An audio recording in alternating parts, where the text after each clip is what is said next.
Hello, everyone. Welcome back to Tide Talks Pro Wrestling. Welcome back to episode 2 today. Very excited. We got some stuff to talk about. Not as much, but it's because it's only been like 3 days, but we still got quite a lot to talk about today. We're going to start off with the stream with some unfortunate news. The legend Ozzy Osbourne has unfortunately passed away, so that's a bit of a shock. Prayers go out to his family and like all of his fans. I'm a huge fan of Ozzy Osbourne. My favorite song of his was Crazy Train. Sorry, not Crazy Town. Crazy Train. So it's an unfortunate loss. He's truly a legend, and he will be missed by all. So yeah, I asked, just keep the love for Ozzy Osbourne going, and as long as his music is keep getting listened by everybody, his legend will never die, and he will always be a part of people's lives from like 20 years from now. So yeah, but anyways, let's get on to today's topics. We got Friday Night Smackdown that happened Friday. We have TNA Slammiversary, so our first TNA content is going to be on the channel. So I'm very excited to talk about TNA because I don't really think too many people talk about it, and TNA is a huge thing about for me. And behind me I got a poster of the Hardys, which were on TNA, so I'm a huge fan of those guys. And we're gonna talk about Raw that happened last night, and also get you guys excited for NXT if you guys are gonna be watching that tomorrow. So let's get on tonight's show. We had on SmackDown, the biggest thing of the night was John Cena and Cody Rhodes under the same roof. But we got some more stuff to go into first before we get into that. We had ourselves a Fatal 4-Way Tag Team match. We had the winners of this match taking on the White Six, which will happen this Friday. We had Motor City Machine Guns. We had Fraxium. We had DIY. And we had Andrade and Rey Fenix, which I am sporting my Rey Fenix shirt today.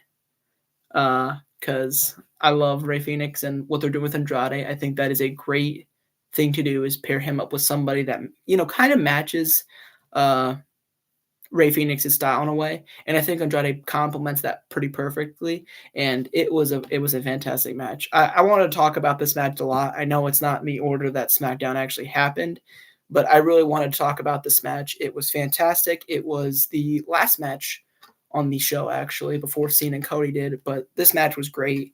SmackDown's tag team division has a great amount of superstars and teams that are just very well complementing each other, and that is what we're missing on Monday Night Raw. We'll get into that later on the show, but SmackDown is not lacking the tag team power. They are bringing it every week, and I'm always excited to see what they do with it, because they find interesting ways or matches in a way to put these guys up against each other, and it usually turns out for the beneficial of the tag teams.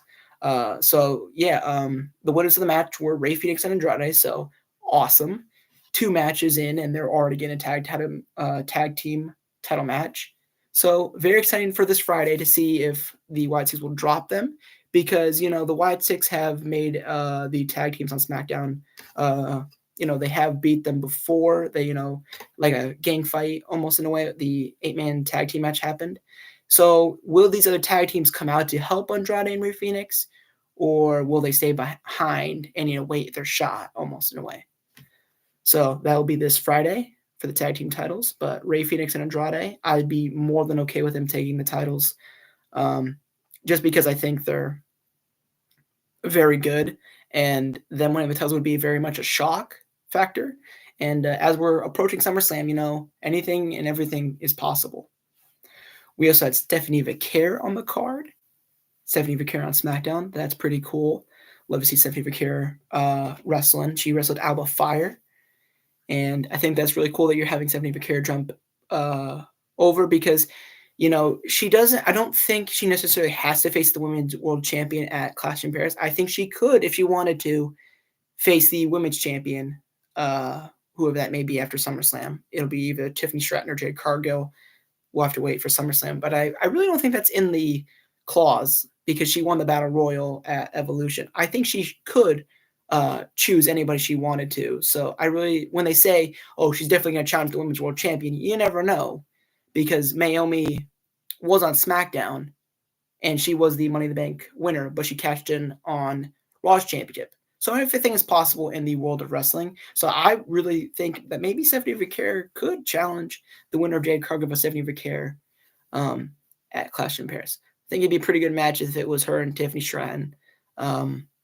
Jade Cargill would be a very interesting matchup as well, because it's two people that kind of worked with AEW and now they're under WWE's thing. And they never fought before, so I think that'd be really interesting. And yeah, we kicked off SmackDown with something with Solo Sikoa and the My Family Tree. There was some incident with that where Solo Sikoa was trying to do frame Jacob Fatu for the incident. So I think that is kind of interesting to see. Later on the show, they let Jacob go, and they set up a match for SummerSlam, which will be in a steel cage, because Solo and Jacob have these issues, so why not put them in a steel cage?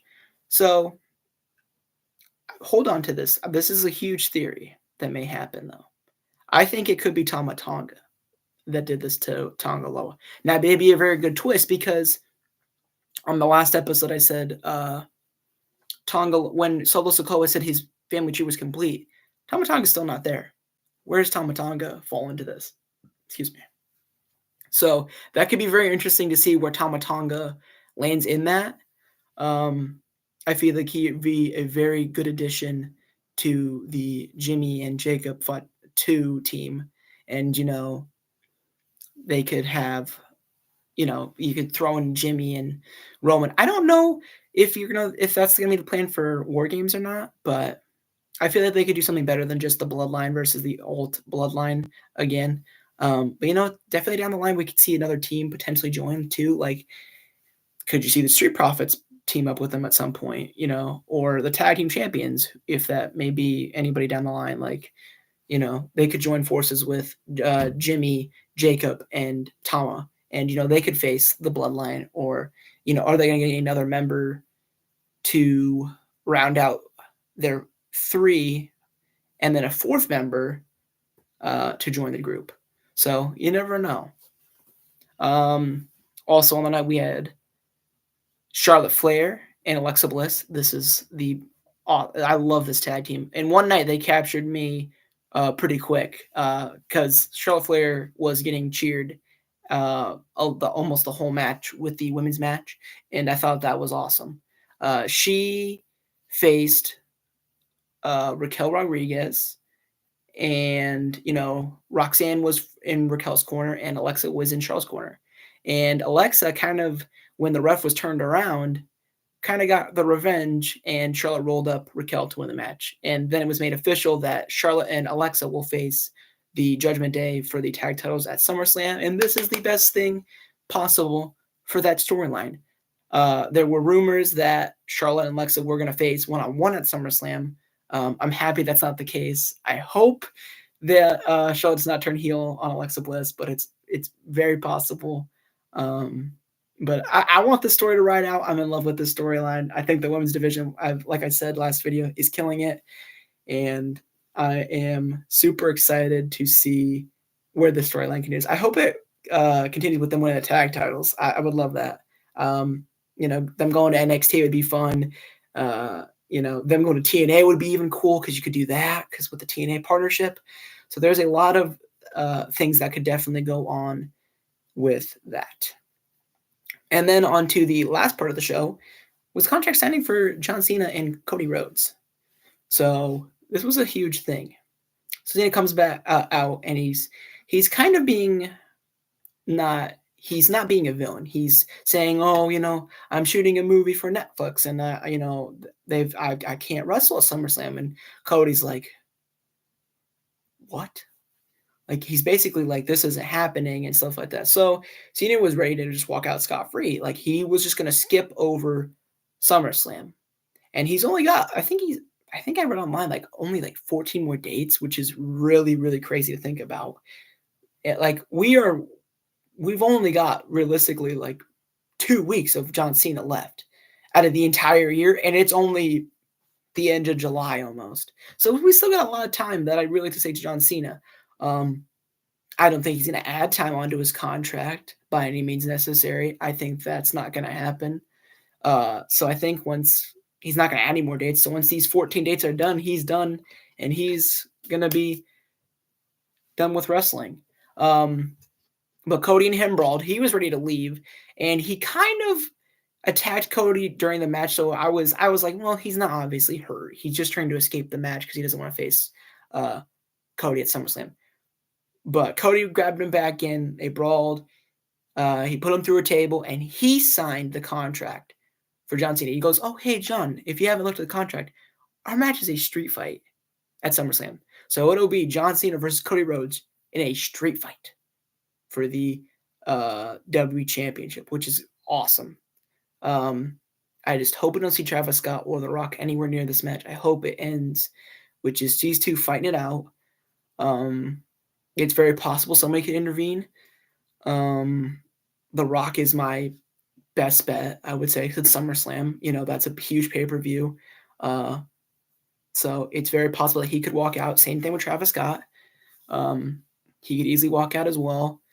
So I would not be surprised if one of those two get involved in there and, potentially cost Cody the match and give it to Cena. But I don't know if Cena's heel turn is ending yet. It definitely seems like they're kind of leaning more to he's just going to get cheered. Like, that's what I think people are really thinking. He's just going to get cheered because he's been getting cheered.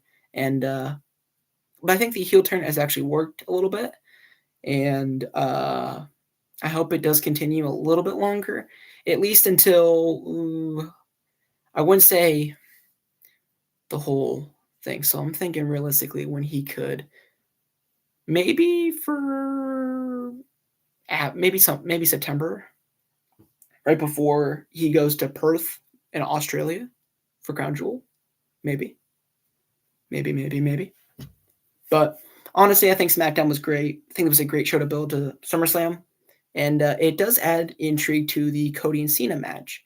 And, so for some people, the Cody match and Cena match was not really that good at WrestleMania. And I do agree that Travis Scott sticking his head in that match really did take away from that. It was just supposed to be these two titans going one-on-one for the WWE Championship.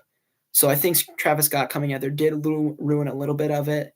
So I hope this match is way better than this one. I hope their second match is a great way to continue it in some manner. If Cody wins, I feel like Cena's not going to get another shot at the belt, but I feel like they'll continue their story either if they're teaming up or in some manner. All right. So that is F with SmackDown, done with SmackDown. We're going to head over to TNA Slammiversary, which happened this weekend, and I was really impressed with this show. This is the first time we're talking about TNA, by the way, so you'll be definitely to hear more about this stuff in the future because I love TNA. They have a huge partnership with WWE, and there was only like a couple of things on the show that I really did not think was that good.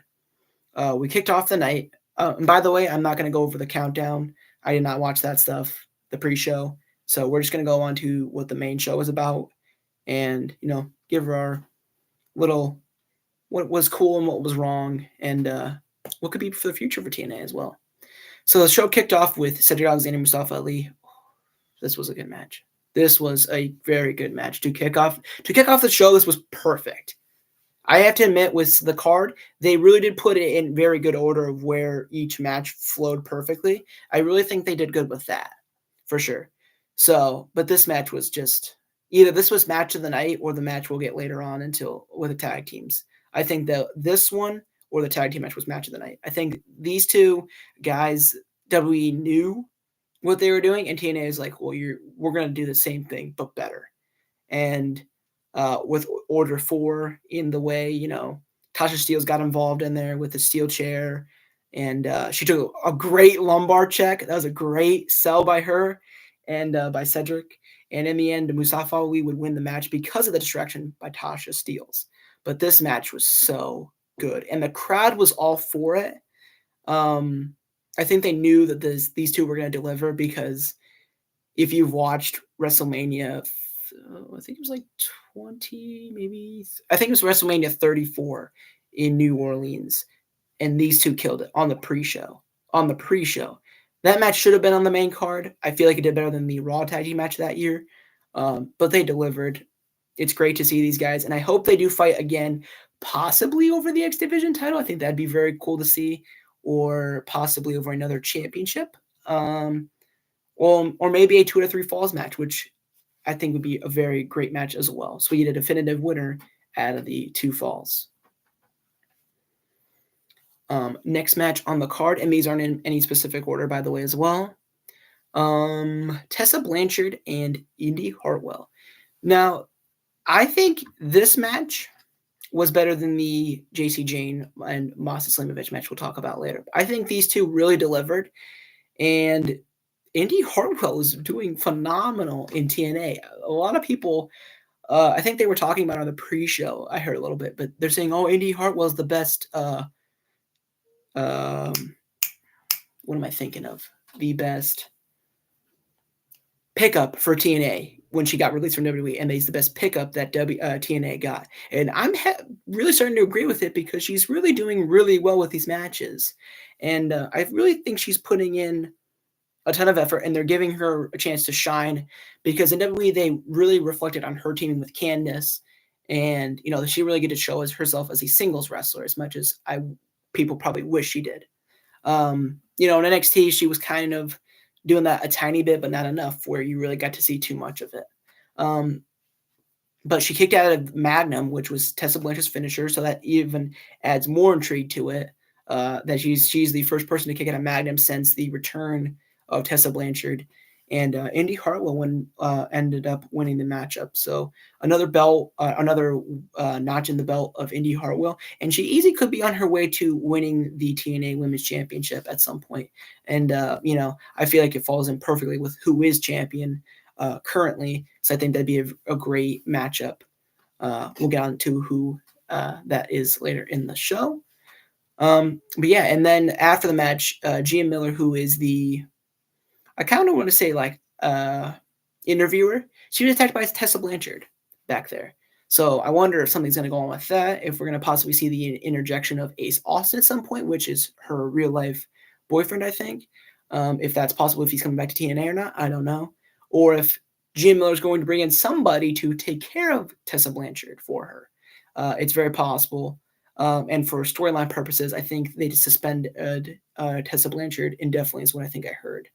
But yeah, that's going to add intrigue to storyline too, whatever's going on with that. So, but sky's the limit for Indy Hartwell. Easily could see her get an opportunity after Ash by Elegance because she is the current number 1 contender for the championship. Next match on the card was the 8-man tag, the System versus Dark State.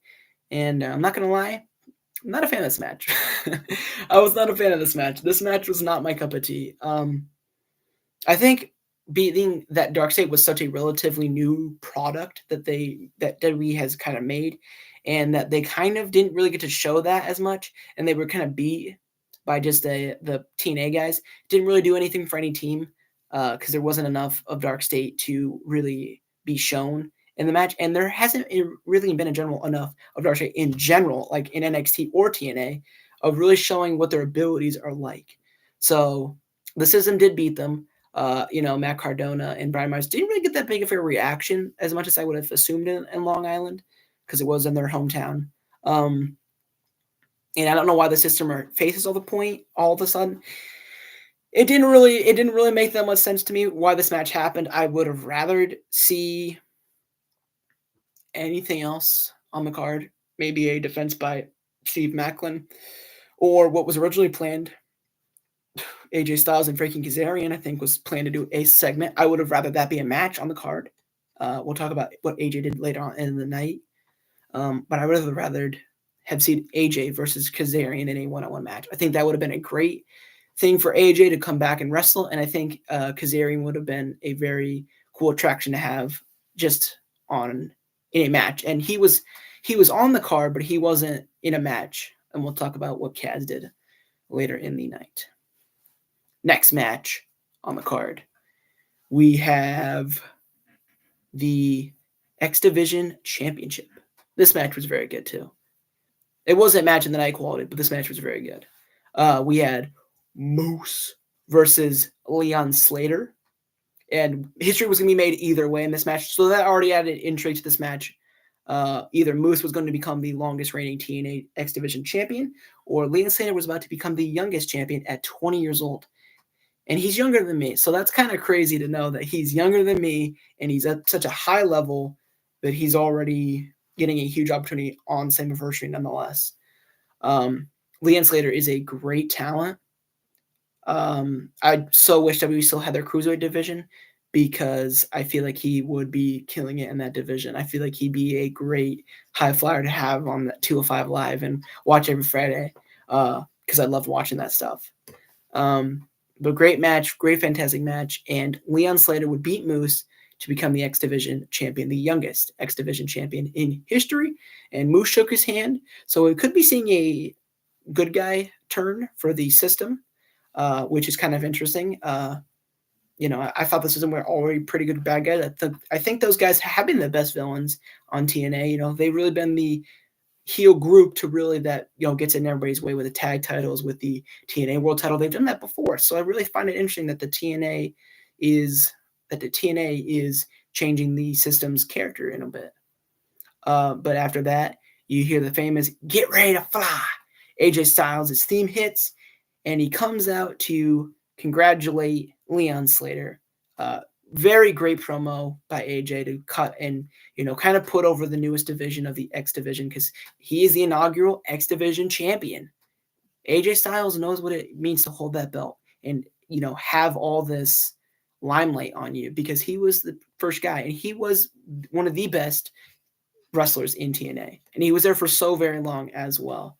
So he puts him over, and I think they made great use of AJ being in the card. I would have loved to see him wrestle, but I think he did his job, what he needed to do there, and hope to see AJ back in TNA very, very soon. Next match on the card, we had the TNA Women's Champion, Masha Slamovich, versus JC Jane, who is the NXT Women's Championship, winner take all. So already, this is another huge match. I do agree, TNA had a lot of big things going into this match, like, is Moose going to break the record? Is Leon Slater becoming the youngest champion? Is Masha going to win the NXT title? Is JC Jane going to win the women's title? Is Trick going to retain his title? Like, are all titles going to be held by NXT guys or are in TNA? Like, there was a lot of intriguing stuff going into this event. So this match was pretty good too. Fatal Influence accompanied JC Jane down, and I love Fatal Influence's theme song. I think that song is a absolute banger. I think that song is great. But I honestly thought Monster Slammiversary was going to win. I thought that was going to be the hugest thing. So I didn't really think they were going to put both world titles on NXT stars. The match was pretty good, but not better than Indy and Tessa. I'd give that match to Issy and Indy and Tessa. I think that match was the better women's match.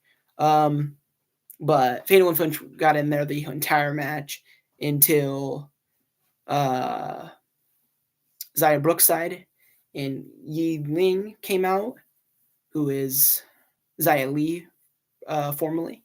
They came out and took Fallon Henley and Jasmine Nix back. So it was a one-on-one match until JC Jane got her with the rolling encore and pinned Masha Slamovich in a shock to me personally. I was quite shocked that JC Jane won to become the TNA Women's World Champion. And it was quite shocking, actually. I thought with Masha kind of being on NXT in the in the stands and wrestling like she did last Tuesday, I thought we were going to see her win. But they have had Fatal Influence on a lot in TNA as well. So I'm not really shocked either that I think about it. I think JC Jane's a great champion. And like I said prior, I think Indy Hartwell versus JC Jane writes itself. You've got this big bad heel from NXT. They have your title. Indy's like, well, I'm going to step up and battle JC Jane and take back our title and bring it back to TNA, bring it back to our home. So I think that is really special if they could do that. But Ash by Elegance, who is formerly Dana Brooke, she will be taking on JC Jane at a later date. So yeah, it's very possible that Ash by Elgins could be the winner by then too. But I think JC Jane versus Indy Hartwell really writes itself because they have faced off priorly in NXT. So I think that'd be a very great storyline to continue with. Next match on the card, we had the Fatal 4-Way Tag Team Ladder match, and this match was awesome. Jeff Hardy is a madman, but he's my favorite guy for a reason. Favorite. Love the Hardys. Favorite tag team. Always been a fan of these guys. Jeff Hardy's been one of my favorites for as long as I can remember. And he pulled out all the stops in this match. I thought there was a huge moment for, the Rascals in this match where they did a pretty good move. I feel like the Nemesis didn't do that much in this match. I feel like they did a little bit too. They didn't do enough. I feel like, First Class with AJ Francis and Casey Navarro did really well. Like, they had some big moments. And then the Nemesis brothers, who were the champions, really didn't do too much in this match. And it kind of felt like an afterthought to me. I think this match was great. We had a lot of great ladder spots. Jeff diving off a ladder twice. Like, the man's a madman. Like, he's getting up there, but he keeps doing crazier stuff. I don't know. Also, as well, I just wanted to mention this too. I now watched TNA last Thursday, but I watched it afterwards. If the Hardys lost this match, they said they were going to retire, which I didn't know until right before the event started. So I'm like, how what? So I'm like, I need the Hardys to win now. I don't want these guys to retire. I'm like, someone got so much more to do. Like, go to WWE, guys. Come to NXT. Take the titles off of Hank and Tank, please. I hope somebody does, but that's beyond the point.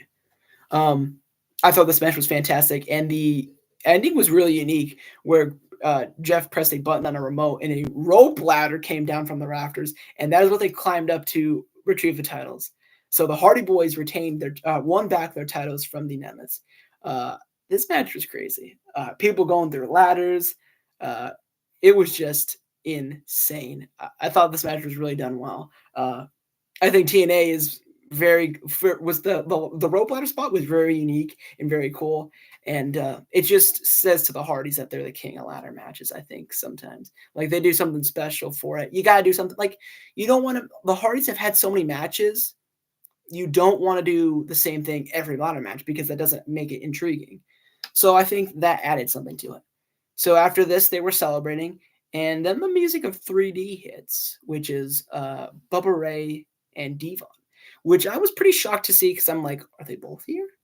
What are they doing? And only Bubba Ray walked out, and he goes, "Congratulations, you guys! You guys are champions!" And laid down the challenge for Bound for Glory, which is going to be in October, I think, and laid down the challenge for one last time. The Dudleys versus the Hardys. One more time. Will the Hardys be holding those titles by then? I don't know. I'm assuming they're going to, because you can't make a match like this a couple months out of order and then just be like, well, hey, it's the Hardys aren't going to challenge the Dudleys now. They could easily lose the titles and win it back. I don't know. This is giving me a lot of flashbacks, Vietnam flashbacks to the Brothers of Destruction versus DX at Crown Jewel back in 2018, 2019, and that match was horrendous because those guys did not know those guys were all past their prime, and they were trying to relive the glory days and make that match. I hope Devon's in good condition. I don't know what match type it's going to be. I think it's going to be a tables match. I just hope that, they play it real careful with this match, because these guys are really older and they're only going to get older. So we really want to be careful with this match and not risk them getting really seriously hurt by the end of it.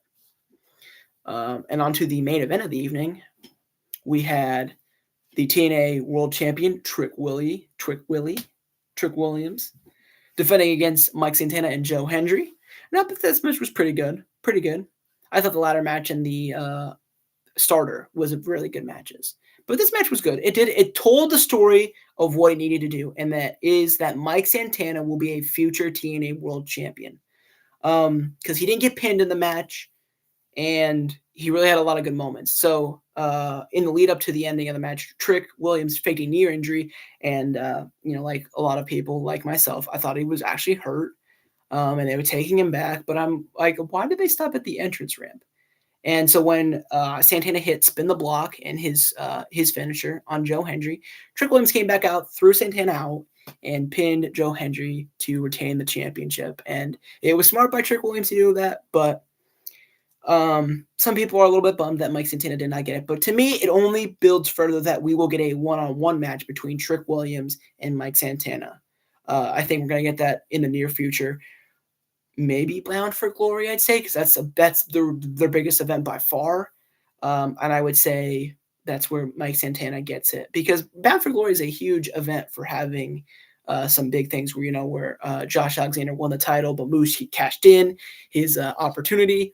So I feel like that could definitely happen in that match, is where Mike Santana potentially gets the win.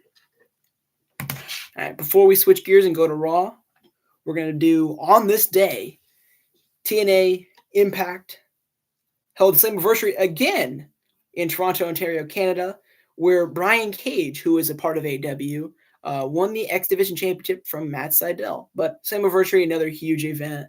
Slammiversary usually brings out some good matches, and it definitely did just that at this event. So it's very cool that Slammiversary was here in 2018. But how the schedule is now, they don't do it on Sunday. They usually do it on Saturdays now instead of Sundays. And I prefer that, actually. So I don't have to miss any of that. So yeah, a TNA, on this day, but TNA edition, because we're talking about TNA, is a very cool way to, say that I'm really committed to talking about TNA a lot. And I will be talking about it a lot. Expect the next episode, too, for me to definitely talk about this Thursday's Impact, which will have Mike Santana versus Joe Hendry, and probably the winner that could potentially getting a shot at Trick Williams. All right, so on the last thing on the video to talk about today, we got Monday Night Raw, which happened last night. And this was another very solid show to book us towards SummerSlam. We had CM Punk kick off the show, and he is getting ready for Gunther. I'm a little bit worried about this match because, Punk in his matches does seem to be the one that does, like when his match with Cena, I think Cena did great. I think Punk was like a little bit slow here and there, and I was a little bit worried at some points in the match. So I'm a little bit worried, but CM Punk could win that title, man. Here's what I think. If Seth Rollins is really not injured and he comes out and cashes in on CM Punk, I think that would complete their story, or it adds more intrigue. Am I sick of the Seth and Punk rivalry? A little bit, but the cash in, if he did cash in on CM Punk, and I think that would do more to the story, and put CM Punk back a little bit more, and possibly even add more intrigue to it that CM Punk screwed over Seth Rollins before. He shouldn't have done that, because now Seth can really screw over Punk if he's not really injured at SummerSlam. He could take away his crowning moment. Like Punk already says, he doesn't have many years left of this. So cashing in and potentially taking away that world championship could be one of Punk's last chances away of winning a championship again. So very intriguing. On that card as well, we had a triple threat tag team match, and it's subpar for Raw. I like that they're doing more tag teams in there, but SmackDown's division is better by far. I think they're just killing it, and I think Raw needs to learn what makes the take a look at SmackDown and be like, this is really good. Like, this is what we need to do, not this. Like this, whatever they're doing now is not cutting it for a lot of people. And a lot of the Raw tag teams are just not viewed as high marquee people to watch. They're like, oh, the New Day doesn't show up, I don't care. Oh, if the Judgment Day or War Raiders don't show up, I don't really care. So the match was between the New Day, American Made and LWO, which are making their return to TV, which is awesome. So the match was pretty. I did think LWO did really well for being their return. Joaquin Wilde was injured before Worlds Collide, so I'm happy to see that he was back. And Ivy Nile got in the way there. Dragon Lee came out to help as well, and then El Grande Americano came out. Gracias! So he came out there, and I think that was pretty cool, and actually caused American Made to lose the matchup. And LWO actually rolled up the New Day to win the matchup, and now they will be taking on the Judgment Day. So I thought this was I did not expect the LWO to win, but it does make sense because the Judgment Day are heels, and the other two teams were heels in the match. So it's a very big opportunity for the LWO. I mean, in NXT, those guys were finding themselves in the tag team scene, the tag title scene a lot. I just watched today, speaking of it, LWO at Stand and Deliver 2021, where they were in a triple threat match with the Grizzled Young Vets and MSK.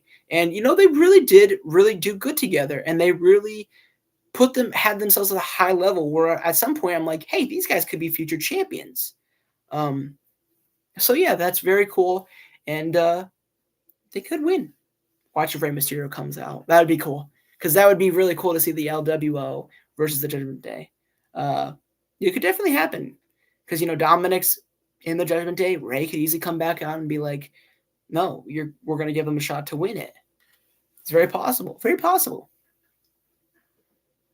On the card as well, we had Karrion Kross versus Sami Zayn. And I loved the decision Raw made for this. I will say thank you, Triple H, for finally giving Karrion Kross what he deserved. And this was a star-making moment for him against Sami Zayn. So Sami Zayn was injured in this match. It was pretty obvious. At least for storyline purposes, it looked that way. But Karrion Kross hit him with a steel pipe. And, he went for the haluva kick, missed it. Kross made him pay for it and pinned him. Karrion Kross with a win, ladies and gentlemen. It is literally the changing of the guard here. Karrion Kross has won a match in WWE. I know, shocking, right? We never thought it was going to happen, all of us Kross fans over here. But I'm a huge supporter of We Want Kross movement. I'm a huge fan of Karrion Kross. He should definitely be up there. Definitely fighting for the mid-card titles and should be world champion someday. But this is a star-making moment for Karrion Kross that he beat Sami Zayn the way he did and that he looked good doing it. And, there could possibly be a third match between Sami Zayn and Karrion Kross because Sami got the first one, Kross got the second one. We're waiting for a third match. Could the third match be at SummerSlam? Potentially, that'd be another star-making moment for Karrion Kross. Because if Karrion were to win any pay-per-view, that would say that, hey, we're putting confidence in Kross now. Like, we're putting a lot of confidence in Kross now. Enough where we're putting him on a PLE and where he's beating a guy like Sami Zayn, who is a very popular character among the fans, and we're going to let Kross beat him. So I think that's a huge thing for Kross. So congratulations, Kross.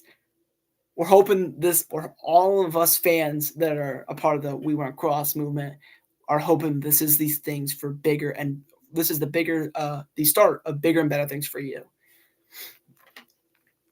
So very exciting. Let's look. But yeah, I think Karrion Kross should be champion easily, if not in the near future, but I think he'll get there. We also had Trick Williams on the card. He called out Undertaker. We'll probably see that later on tonight on NXT. So NXT is going to be pretty cool, I think. We could have some big things with Undertaker. I wonder if it's going to be somebody coming out and potentially fighting for Taker's on behalf of Taker. We also had on the card Sheamus versus Rusev. So another very good match. Their match was very physical the last couple weeks. The last time they had it, sorry. And this match lived up to the hype again as well. These two are just how people would say it, two meaty men just killing it in the ring. And this was another fantastic physical battle. And I think it's going to live up. I think this rivalry has lived up. I think this is a very good option for Rusev and Sheamus to, maybe go a best of 7. Possibly go to another 3 like Sammy and Cross. Like go to a final and third match, maybe a 2 out of 3 falls match. I think that's very possible. So yeah, I think it's very cool. I think it's very cool that Sheamus and Rusev are getting to do stuff like that. Becky Lynch, Lyra Valkyrie, had a promo as well. It agreed to some terms that if Lyra Valkyrie does not win, she can no longer challenge Becky Lynch for the Intercontinental Championship, which I'm kind of waiting for Lyra Valkyrie to go up to the world title and maybe win the world championship at some point, because I think her versus Naomi would actually be a really good match as well. And I would be okay with Valkyrie winning, because I think Valkyrie is definitely proving herself with Becky Lynch that she is ready for bigger and better things. So yeah, are we gonna see these? Are we gonna see it to Valkyrie win back the belt? That could potentially be some way for Becky Lynch to get into the world title scene as well. But yeah, very intriguing stuff. These two are going to a third match as well, which I think is funny because both their matches have been great. Backlash was good, Money in the Bank was good, and now we're gonna get to see the end of the trilogy at SummerSlam. So, and this one's no DQ, no countouts as well. So, Bayley could get involved in it. A certain amount of people could get involved in this matchup. So, yeah. And right after that, we led right into the Judgment Day defending the tag titles against Bayley and Valkyria, where Becky Lynch got involved in the match, of course, because she's facing Valkyria, so she wants to get everything she can. And unfortunately, Valkyria and Bayley lost to the Judgment Day, but I didn't think they were going to win. There was a lot of problems between Becky and Valkyria and Bayley. So I don't know if that's going to be the next match or not. Or if they're going to go again is what I meant. Sorry. If they're going to do a second match between those guys or those 3 women. But it's very possible that could lead to something else. And Bayley could potentially be at SummerSlam and do something like that. But another good match for the women. I think the women are killing it. I think Raquel and Roxanne Perez are falling in pretty well with each other. And yeah, so I think that the women are doing a great job. And we had the final promo of the night as Roman Reigns came out to the show. Love this promo by Roman. This was a very great promo. This really shows the skill of promo skills that Roman has learned from Paul Heyman, because I think this was one of Roman's best promos, saying that like you're no longer a wise man. You're just a dummy now. You're working for Seth and working for these guys. And he told Braun Breaker, he goes, he's gonna do the same thing he did to me. He's gonna betray you guys just like he did to me. And Braun Breaker said, "You're not the big dog anymore. This is my yard now." And I thought that was a very clever nod to the big dog is what they called Roman Reigns before everything that in the past years, that was his big dog thing. He's supposed to be the new face of the company, and then he ran the yard. And Braun's like, you weren't popular then either. You're not popular now like you were there either. So I thought it was really cool the saying, because he wasn't really popular back then, and he had to change that gimmick in a way, because it just was not getting him over in a way. But Braun Breaker, stand out. He even cut a good promo on Roman too. I think these guys are great. I'm very excited for their thing for SummerSlam. So they were beating up on Roman, and Jey Uso Yeet came out to help out his cousin Roman Reigns, and they did a awesome sick double spear where one of them spin the other Bronson Reed and one of them spin Braun Breaker, and that is how they went off the air. Was Jey Uso helping Roman up. So I'm hoping for a tag team match between Roman Reigns and Jey Uso versus Bronson Reed and Braun Breaker. So I think that would be a very great thing to get all 4 guys on the card and in one match too.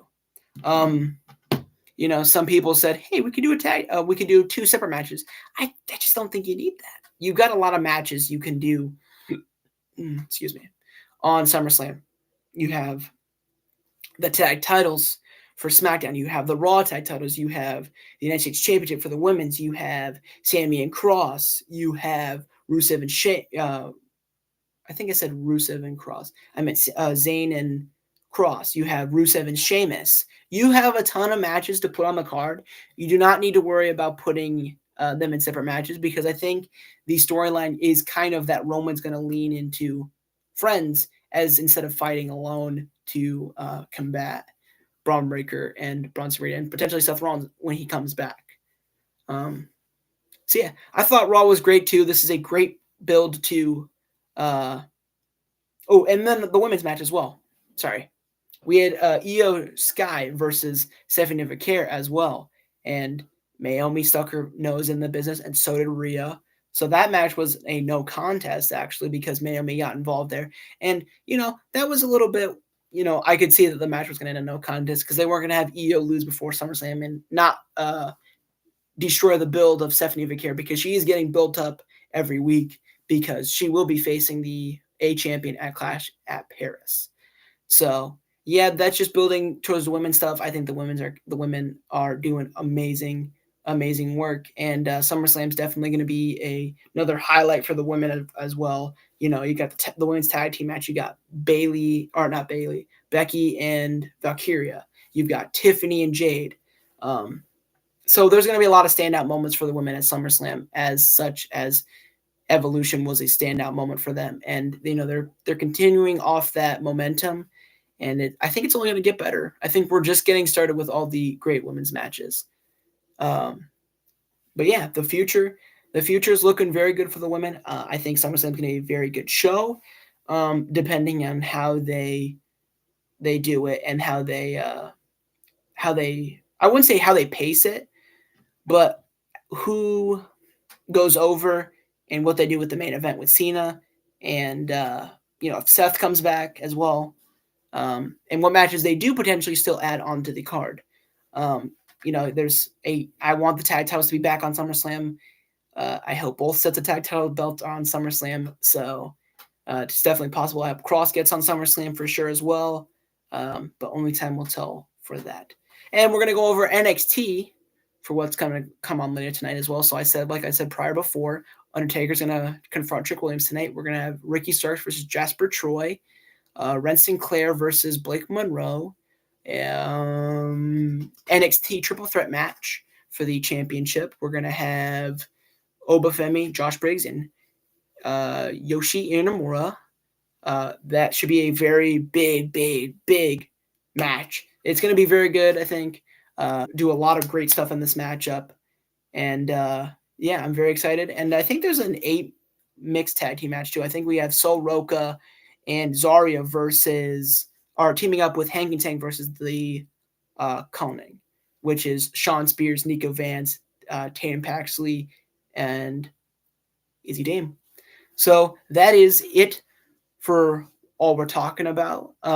So man, that was definitely a lot less than I expected to go, but we talked about a lot, and I'm hoping you guys are excited for NXT tonight. And yeah, the next video probably won't be out until maybe Sunday.